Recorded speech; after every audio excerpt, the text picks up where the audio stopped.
Hello बच्चों, आज हम फ्री फॉल पढ़ेंगे।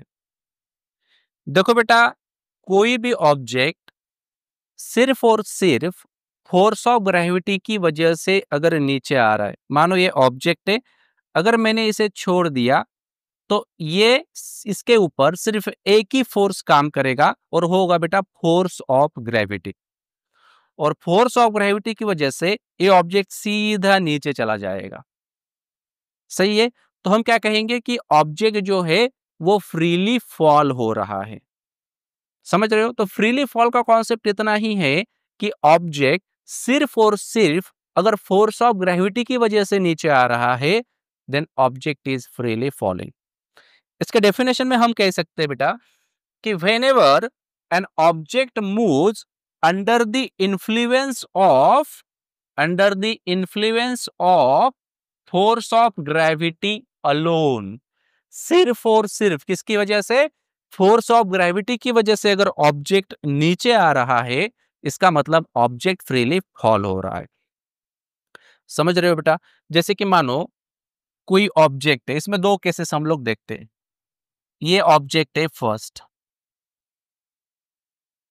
और इसके ऊपर जो फर्स्ट फोर्स होगा बेटा, ये इसका खुद का वेट होगा जो कि डाउनवर्ड डायरेक्शन में काम करेगा। वेट हमेशा डाउनवर्ड डायरेक्शन में ही एक्ट होता है। तो ये जी का मतलब क्या होता है बेटा? लास्ट लेक्चर में हमने पढ़े थे। जी का मतलब होता है एक्सेलरेशन ड्यू टू ग्रेविटी। तो ये ऑब्जेक्ट जो है बेटा, ये सिर्फ और सिर्फ इस acceleration due to gravity, MG मतलब क्या है? एमजी मतलब एक फोर्स ही है। Weight is a one type of force. तो कौन सा फोर्स काम कर रहा है बेटा इस ऑब्जेक्ट के ऊपर? सिर्फ फोर्स ऑफ ग्रेविटी। कौन सा फोर्स? सिर्फ फोर्स ऑफ ग्रेविटी। इसकी वजह से अगर ये ऑब्जेक्ट डाउनवर्ड डायरेक्शन में मूव हो रहा है, तो हम इसे कहते हैं कि ऑब्जेक्ट जो है वो फ्रीली फॉल हो रहा है। समझ रहे हो? लेकिन याद रखना, इसके ऊपर कोई अदर फोर्सेस नहीं होने चाहिए। समझ रहे हो? जैसे कि मानो अभी ये ऑब्जेक्ट है बेटा, अगर मैं इस ऑब्जेक्ट को इस तरह से सपोर्ट दे दूं, तो क्या ये फ्रीली फॉल शो करेगा? नहीं करेगा, क्योंकि इसे एक सपोर्ट मिल चुका है। मतलब जितना फोर्स डाउनवर्ड डायरेक्शन में था, उतना ही फोर्स अब अपवर्ड डायरेक्शन में भी लग रहा है। और अगर सेम फोर्सेस ऑपोजिट डायरेक्शन में हो, तो ऑब्जेक्ट इक्विलिब्रियम पोजीशन में आ जाता है। जैसे कि मानो ये ऑब्जेक्ट है अपने पास, जैसे मैंने अब भी लिया था। जैसे कि मानो ये पेन है, इसके ऊपर मैंने इस डायरेक्शन में 10 न्यूटन फोर्स अप्लाई किया और इस डायरेक्शन में 10 न्यूटन फोर्स अप्लाई किया। तो मुझे बताओ, इस ऑब्जेक्ट जो है, ये ऑब्जेक्ट कौन सी डायरेक्शन में मूव होगा? जैसे कि ये ऑब्जेक्ट है, इस डायरेक्शन में कितना है बेटा? 10 न्यूटन, और इस डायरेक्शन में भी कितना है?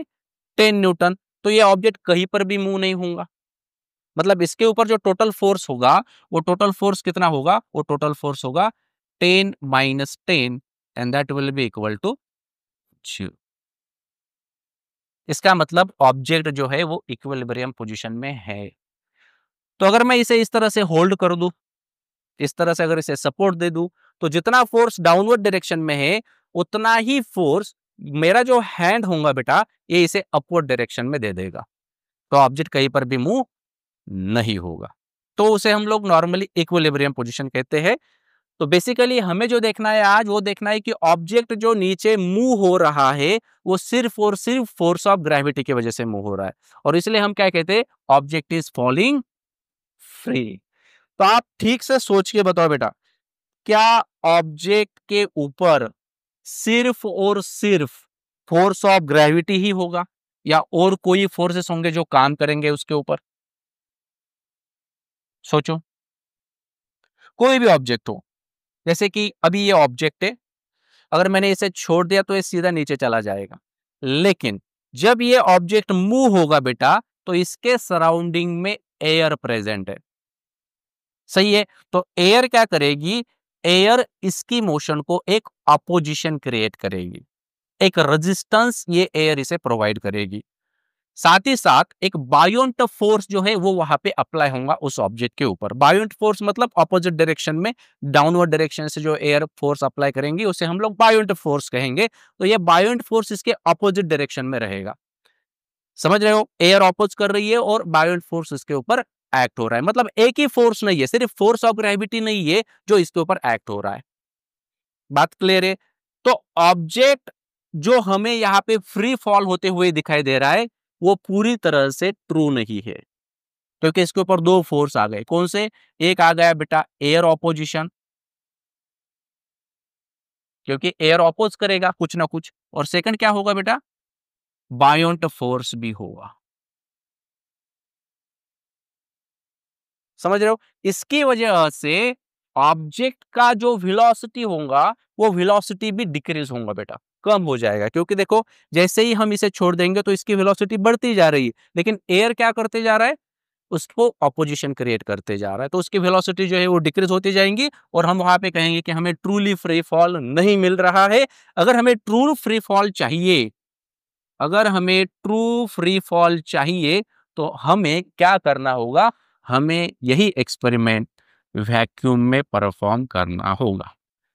वैक्यूम मतलब वहां पे किसी भी तरह का मीडियम प्रेजेंट नहीं है, तो उस केस में बेटा हम बोल सकते हैं कि यहाँ पे हमें ट्रू फ्री फॉल जो है वो मिल रहा है। क्योंकि अगर बेटा मीडियम ही नहीं रहेगा तो अपोज कौन करेगा? मीडियम ही नहीं है। इसलिए वहां पे आप लोगों को ट्रू फ्री फॉल जो है वो मिल जाता है। क्लियर है? अब बेटा देखो, हमें फ्री फॉल के कुछ इक्वेशंस भी पता होने चाहिए। हमें न्यूटन्स इक्वेशंस ऑफ मोशन पता है। न्यूटन्स के इक्वेशन कौन से होते हैं बेटा? फर्स्ट होता है v is equals to u plus A T. ठीक है। सेकंड इक्वेशन है अपने पास s is equals to U T plus half of A T square. और थर्ड इक्वेशन होगा v square is equals to U square plus two A S. Already आप लोग ये इक्वेशंस पढ़ चुके हो, सही है। तो इसके अंदर क्या है बेटा? v का मतलब क्या होता है? v का मतलब होता है फाइनल वेलोसिटी, u का मतलब होता है इनिशियल वेलोसिटी, a का मतलब होता है एक्सेलरेशन, t का मतलब होता है टाइम, और ये s जो है ये डिस्प्लेसमेंट को शो करता है। ठीक है। अब यहाँ पे बात समझो, जैसे कि ऑब्जेक्ट अभी इस पोजीशन पर है, और अगर ऑब्जेक्ट इस पोजीशन पे होगा तो टाइम 0 होगा बेटा, सही है। और इसकी इनिशियल वेलोसिटी क्या होंगी? इनिशियल वेलोसिटी भी इसकी 0 ही होगी। और जब मैं इसे छोड़ दूंगा तो स्लोली इसकी वेलोसिटी जो है बेटा वो इंक्रीज होते हुए दिखाई देंगी। ग्राउंड को टच करने से पहले जो इस ऑब्जेक्ट की वेलोसिटी होंगी वो उसकी फाइनल वेलोसिटी होंगी। समझ रहे हो? तो इनिशियल वेलोसिटी किससे रिप्रेजेंट की हमने? u से। और फाइनल वेलोसिटी किससे रिप्रेजेंट करेंगे बेटा? v से। सही है। अच्छा, और एक बात समझो, यहाँ पे एक्सेलरेशन कौन होगा? कौन एक्सेलरेशन है यहाँ पे बताओ? यहाँ पे सिर्फ एक्सेलरेशन ड्यू टू ग्रेविटी ही है। क्या हमने इसे एक्सेलरेट किया? इस तरह से हमने इसे छोड़ा? नहीं, हमने सिर्फ उसे छोड़ दिया, तो ये ऑटोमेटिकली जा रहा है, मतलब एक्सेलरेशन ड्यू टू ग्रेविटी इसके ऊपर काम कर रहा है। तो ए का वैल्यू क्या होगा बेटा? यहाँ पे जी होगा। तो फ्री फॉल में हमें क्या करना है? तो फ्री फॉल में याद रखना है बेटा, फ्री फॉल में इनिशियल वेलोसिटी हमेशा 0 ही होती है। इनिशियल वेलोसिटी आप हमेशा क्या लोगे बेटा? 0 ही लोगे। और ए जो है एक्सेलरेशन जो है तो वो आप लोगों को जी लेना होगा। एक ही दोनों ए और जी। ए सिर्फ हम कब लेते हैं? जब हॉरिजॉन्टल मोशन होती है, और कोई भी ऑब्जेक्ट हॉरिजॉन्टली अगर एक्सेलरेट हो रहा है तो उस केस में आप लोग ए लेते हो। लेकिन अगर ऑब्जेक्ट अपवर्ड या डाउनवर्ड डायरेक्शन में अगर मूव हो रहा हो, सो इंस्टेड ऑफ ए हम लोग वहां पे जी यूज करेंगे। क्लियर है? तो जी जो है बेटा, अभी ऑब्जेक्ट जो है वो डाउनवर्ड डायरेक्शन में मूव हो रहा है, इसका मतलब एक्सेलरेशन की डायरेक्शन और ऑब्जेक्ट की जो मोशन है, मतलब जो डिस्प्लेसमेंट है उसकी डायरेक्शन, ये दोनों सेम ही है।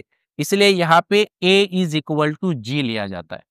Acceleration due to gravity downward direction में होती है, ऑब्जेक्ट भी डाउनवर्ड डायरेक्शन में ही जा रहा है, इसलिए हम लोग ए की जगह पे क्या यूज करते हैं बेटा?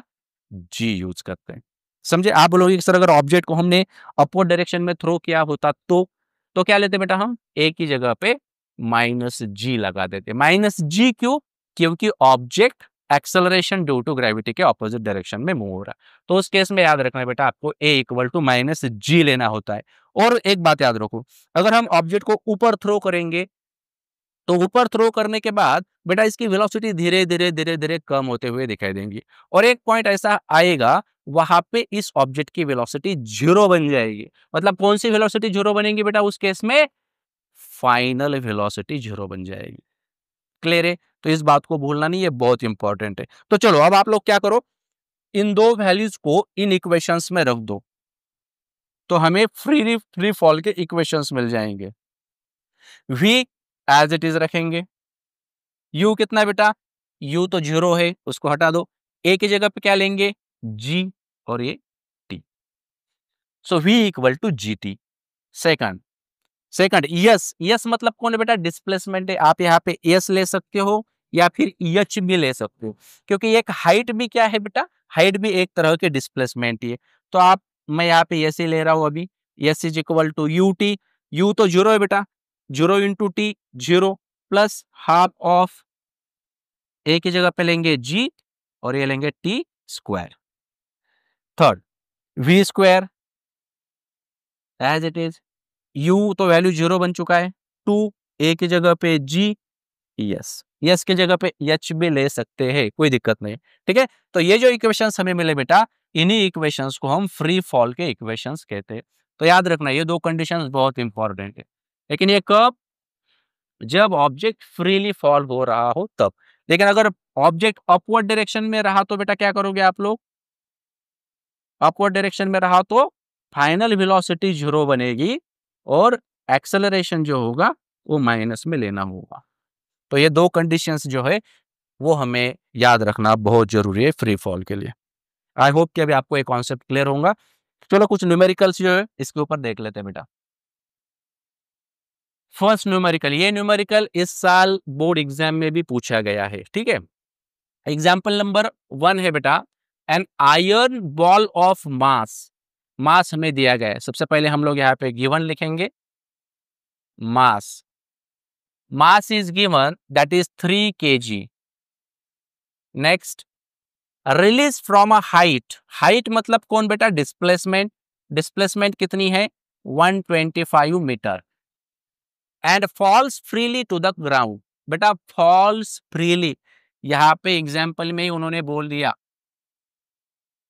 फ्रीली फॉल है, तो फ्रीली फॉल में इनिशियल वेलोसिटी कितनी होंगी बोलो, u इक्वल टू 0 मीटर पर सेकंड। ठीक है, और a की जगह पे क्या लोगे आप, g लोगे। आगे, assuming that the value of g is कितना है बेटा, 10 मीटर पर सेकंड स्क्वायर, ये वैल्यू हमें g का लेना है। उसके बाद हमें निकालना है calculate the time taken by the ball to reach the ground, ये फर्स्ट हमें फाइंड आउट करना है। तो चलो फाइंड आउट कर लेते हैं टाइम कितना चाहिए। कौन सा इक्वेशन यूज करेंगे बेटा, चेक करो अपने पास, v is equal to U plus A T, ये वाला इक्वेशन है अपने पास, लेकिन टाइम नहीं है अपने पास, और v भी नहीं है अपने पास, तो यूज नहीं कर सकते। सेकंड इक्वेशन चेक करो, s is equal to U T तो जो हुआ half of A T square, तो ये इक्वेशन यूज कर सकते हैं बेटा। तो हम बोलेंगे by Newton's second equation, equation of motion, s is equals to half of A T square. ठीक है, s कितना है बेटा, s है 125, तो यहाँ पर लिखेंगे 125 इज इक्वल टू 1/2। a की वैल्यू कितना है बेटा, a का वैल्यू है, a मतलब कौन है, g, सही है। तो g का वैल्यू कितना है 10 इंटू टी स्क्वायर। चलो इसे आगे सॉल्व करते हैं, इस 2 को ले लो बेटा इस साइड, तो ये कितना बनेगा 125 इंटू 2, तो ये आ जाएगा 250, ठीक है, equals to 10 into T square. इस 10 को ले लो इस साइड, या फिर ये 0 इस 0 के साथ कैंसिल हो जाएगा। क्या कितने मिलेंगे हमें यहाँ पे, टी स्क्वायर इक्वल टू 25, तो टी की वैल्यू क्या आ जाएंगे बेटा, 25 किसका स्क्वायर है 5 का, तो टाइम आ जाएगा 5 सेकंड। ठीक है, तो कितना टाइम लगेगा बेटा ग्राउंड को, बॉल को ग्राउंड पर जाने के लिए, वहां पे 10 सेकंड लगेंगे। सेकंड चेक कर लेते हैं। Next, velocity of the ball on the reaching the ground, मतलब v निकालना है, यहाँ पे t निकालना था, यहाँ पे v निकालना है। तो v के लिए अब देखो बेटा अपने पास t भी है, तो फर्स्ट इक्वेशन लगा दो, by first equation, first equation क्या है, v is equals to G T, u plus A T है ना, तो फ्री फॉल के लिए v equal to G T use करेंगे। तो v इक्वल टू g कितना है आपके पास 10 है, टाइम कितना है, अभी तो निकाला हमने 5, तो कितना होगा बेटा वेलोसिटी, वेलोसिटी आ जाएगा अपने पास 50 मीटर पर सेकंड। वेलोसिटी का यूनिट लिखना भूलना नहीं है। ओके, चलो आगे, फाइनल वेलोसिटी भी आ गई। अब थर्ड निकाल लेते हैं, the height of the ball at half the time it takes to reach the ground. अब देखो, जब टाइम हाफ होगा तब डिस्प्लेसमेंट कितनी होंगी, ठीक है, तो वो अब हमें यहाँ पे निकालना है, द हाइट। क्या निकालना है, हाइट। तो चलो थर्ड हम लोग फाइंड आउट कर लेते हैं यहाँ पे। तो टाइम कितना लेना है बेटा, टाइम लेना है हाफ। तो पहले टाइम कितना मिला था हमें 5, तो उसका हाफ टाइम कर देंगे, तो कितना होगा बेटा 2.5 सेकंड। तो हमें पता नहीं 2.5 सेकंड पर हाइट कितनी होंगी, तो उसके लिए हम लोग इक्वेशन यूज करेंगे कौन सा, s is equal to half of G T square. ठीक है, तो यस निकालना है हमें। So s is equals to half of g, कितना है बेटा, g है 10, और t स्क्वायर मतलब 2.5 का स्क्वायर करना होगा, तो 2.5 25 का स्क्वायर करेंगे तो वो 625 होता है, तो यहाँ पे मैं 6.25 लिख देता हूँ। ठीक है, और ये आ जाएगा कितना, तो यहाँ पे हम लोग कर देंगे इसे 5 इंटू 6.25। ठीक है, तो यहाँ पे लिखो 5 इंटू 6.25, तो ये आ जाएगा 6 5 जा 30, कैरी करेंगे 3, 5 2 जा, सॉरी एक मिस्टेक कर दिया हमने, 5 5 जा 25, कैरी करेंगे 2, 5 2 जा 10, 10 प्लस 2 12, कैरी करेंगे 1, 6 5 जा 30 प्लस 1 31, तो ये आ जाएगा बेटा 31.25 मीटर। ठीक है, तो मैं एक पेज यहाँ पे ऐड कर रहा हूँ। कितना मिला हमें, हाइट कितना मिला अभी, डिस्प्लेसमेंट, यस मिला हमें 31.25 मीटर, मीटर ही है, 125 मीटर, हाँ मीटर ही है, तो 31.25 मीटर इतनी डिस्प्लेसमेंट होंगी बेटा हाफ टाइम पर। ठीक है, लेकिन मुझे एक बात बताओ, टोटल हाइट कितनी दी थी हमें, उन्होंने 125 मीटर दी थी, और उन्होंने क्या पूछा, the height of the ball at half the time it takes to reach the ground. तो ग्राउंड पर जाने के लिए जब आप लोग टाइम जो है वो हाफ कर देते हो, तब उसके हाइट जो है वो कितनी होंगी, तो 31.25 मीटर मतलब 2.5 सेकंड में ये इतना ही डिस्टेंस ट्रैवल कर रहा है, 31.25। तो हम क्या करेंगे, उसे ग्राउंड पर आने के लिए जो डिस्प्लेसमेंट होंगी वो कितनी होंगी बेटा, हमें टोटल डिस्प्लेसमेंट में से ये जो डिस्प्लेसमेंट है इसे सबट्रैक्ट करना होगा। तो हम कहेंगे displacement of object to reach the ground, तो टोटल कितनी है, टोटल है 125, और उसमें से हमें ये सबट्रैक्ट करना होगा 31.25। तो क्या मिलेगा बेटा, करो यहाँ पे 125 और ये 31.25, तो कितना मिलेगा, ये आ जाएगा 75, और ये आ जाएगा 3, और ये आ जाएगा 9, तो हमें मिलेगा कितना बेटा यहाँ पे 93.75 मीटर, इतना डिस्प्लेसमेंट जो है वो वहां पे हमें मिलेगा। क्लियर है, आई होप ये समझ में आ चुका होगा। चलो नेक्स्ट क्वेश्चन देख लेते हैं। नेक्स्ट क्वेश्चन है बेटा, a tennis ball is a thrown up. अब देखो, अब ऑब्जेक्ट जो है वो अपवर्ड डायरेक्शन में मूव हो रहा है। ठीक है, अगर अपवर्ड डायरेक्शन में मूव होगा तो आपको पता है उसकी फाइनल वेलोसिटी बेटा 0 होने वाली है, एक्सेलरेशन नेगेटिव होने वाला है।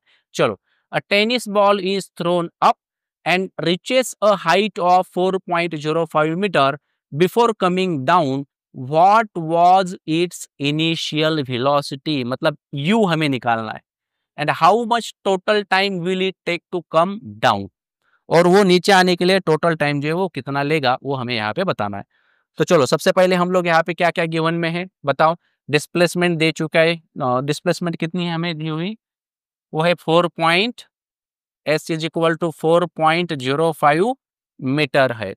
उसके बाद जी का भी वैल्यू दिया हुआ है बेटा, जी कितना है 10 मीटर पर सेकंड स्क्वायर, तो ये प्लस लू या माइनस लू, ये तो प्लस माइनस लेना होगा, क्यों बेटा, क्योंकि ये एक्सेलरेशन ड्यू टू ग्रेविटी के अपोजिट डायरेक्शन में ऑब्जेक्ट मूव हो रहा है, अपवर्ड डायरेक्शन है तो जी के ऑपोजिट में होगा, तो जी का वैल्यू हमें क्या लेना होगा बेटा, यहाँ पे माइनस लेना होगा। ठीक है, आगे आगे कुछ दिया हुआ है नहीं।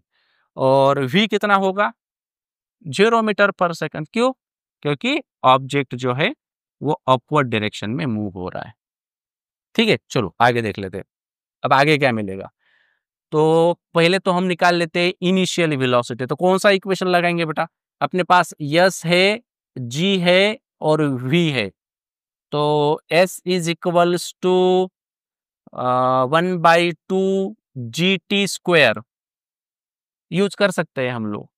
ठीक है, या फिर v is equal to at, ये भी लगा सकते हैं बेटा। ठीक है ना, देखो by first equation v is equals to, equation क्या है बेटा आपके पास, बोलो, v is equal to u plus A T, तो ये जी टी लगाएंगे हम, लेकिन g कहा कैसे आ रहा है यहाँ पे, माइनस। ठीक है, चलो, तो v कितना है, सॉरी इक्वेशन में हमने क्या लिखा है यहाँ पे u जीरो थोड़ी ना है, यहाँ पे तो v जीरो है। तो इक्वेशन देखो, v is equal to u plus A T है।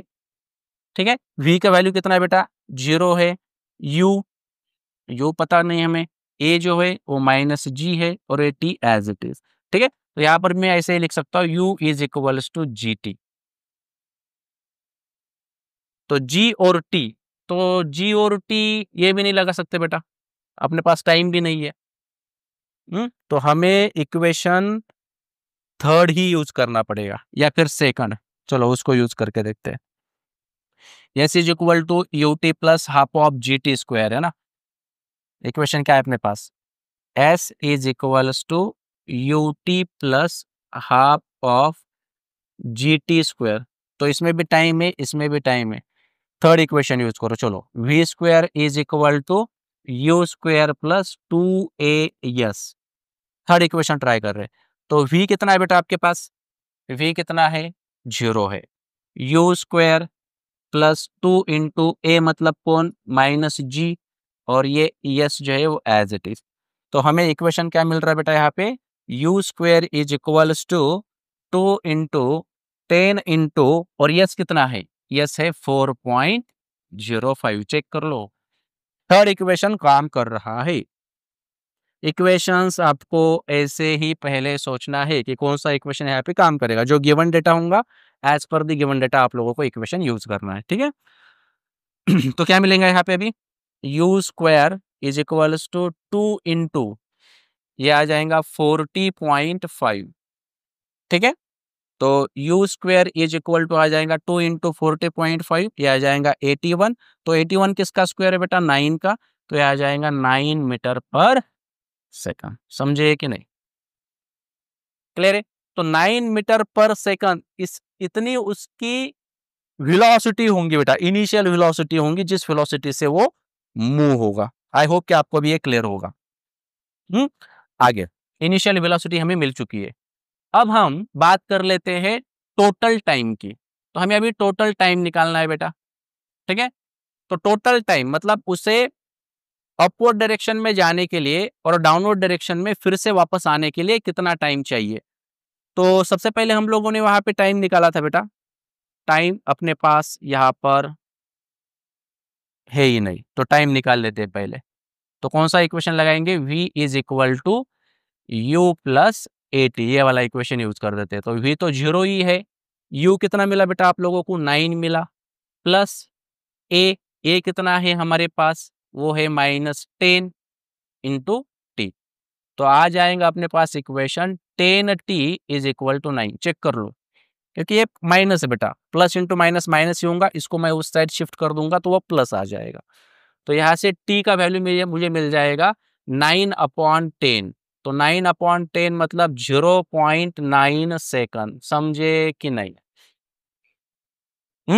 तो बेटा इससे ऊपर जाने के लिए कितना टाइम चाहिए, 0.9 सेकंड इतना टाइम चाहिए। तो नीचे आने के लिए भी तो वो उतना ही टाइम लेगा। तो टोटल टाइम कितना होगा, इसे 2 से मल्टीप्लाई कर दो, तो टोटल